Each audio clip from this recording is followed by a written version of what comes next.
Hey everybody, so this is a video that I've been wanting to do for a while, and right now while everybody's in quarantine, I've kind of seen a lot of this, kind of people doing virtual car shows, virtual tours. I'm going to do one today about my 2016 Triumph Thruxton R.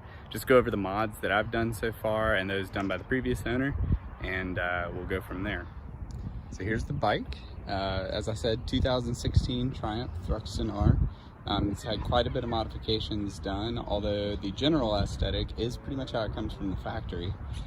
Triumph has done an incredible job with these modern classic bikes. It's kind of always been their specialty, but they have really stepped it up here with the with these newer bikes.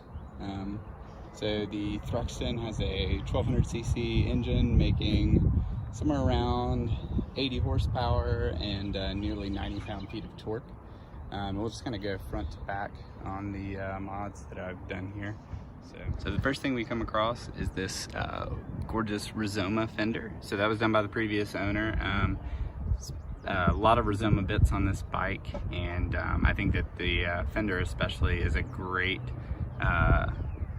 addition to what is already a great bike. One thing that I really like from a distance especially is that the brackets are so small, and the way they've tucked them behind the forks makes it almost look like the fender itself actually hovers. After that, you can see we've got Rizoma club indicators up here. Those are a really good small indicator, but very bright.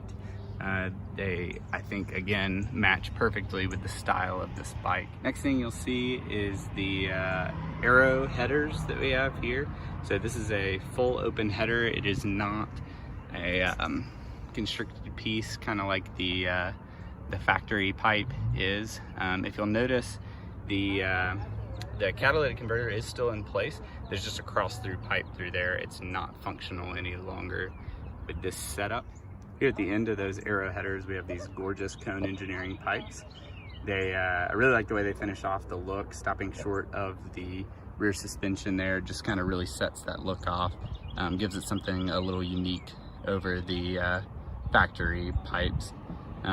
Also quite a bit louder too, and I'll try and do an exhaust clip right here at the end of this. Back up here at the handlebars, we have spy arm mirrors, which were added by the previous owner along with the bar ends. And I've since added the Erlo grips, which I think really help finish off the front end of the bike. I do love the stock look of this tank. I found it a little narrow to really grip well with my legs, especially with the slick paint. So I've added these Motone tank pads with the embossed Union Jack. Moving back from there, I've got this great Louis Moto seat cover in black leather.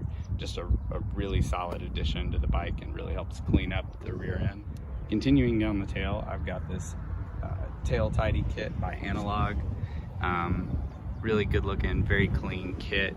The only thing that I might change and may do here in the future is to relocate that license plate. Maybe to do more of like a swing arm mount for it. But in general, it looks pretty good.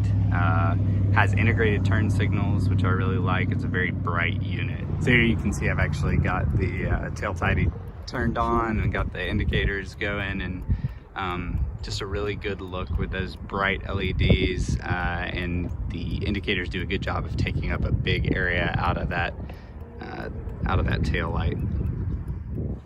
A couple of small tidy up pieces here are the black covers at the front of the throttle bodies, and then you've also got the covers on the throttle position sensor housings there, the fake carburetors.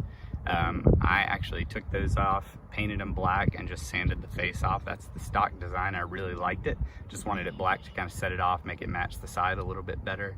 And then I've got those brass slotted head fasteners to kind of finish that off, tie it in with the gold up top. My newest addition, just finished here in the last couple days, kind of what I was waiting on to do this video, are the black engine casings.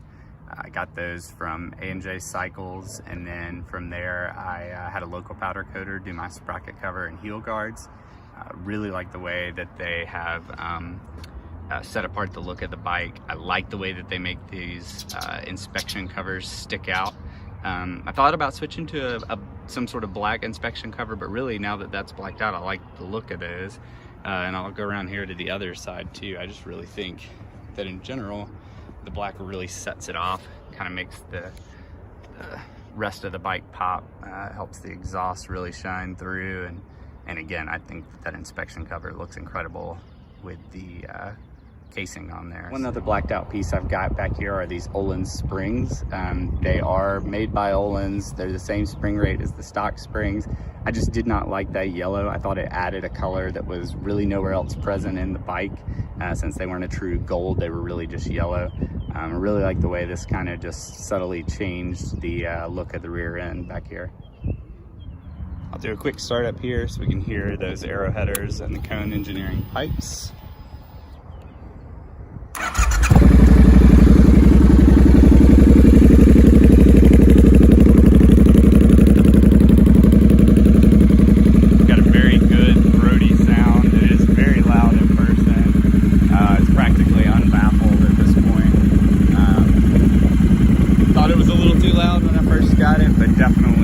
Definitely a fan of it at this point.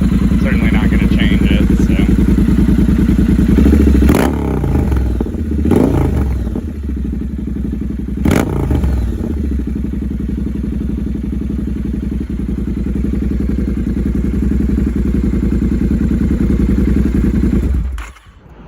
So that's the video. I've really enjoyed having this bike so far. It has been a blast. I have loved all three of my Triumphs. This one is no exception. I hope the video was fun, something to kind of take your mind off things for a little bit with all this craziness going on right now. And I'll have more videos coming in the future. So I've got a full exhaust video that I'll link down in the description. And I've also got several kind of DIY videos as I work on this bike and my other cars. And so check those out if they can be helpful. I'd love to hear about it. So thanks everybody.